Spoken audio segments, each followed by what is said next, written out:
Safety workers are warning people about the danger of carbon monoxide poisoning.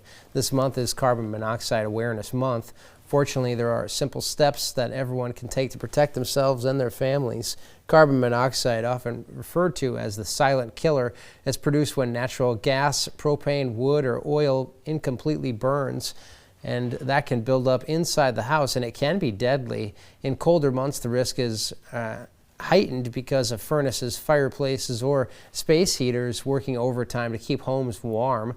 Last year, fire departments in North Dakota showed up for 277 incidents. Fortunately, they say nobody was hurt or died. Symptoms of CO poisoning can be similar to the flu, delaying life-saving actions. If you suspect CO exposure, you should get outside and get fresh air right away and call 911.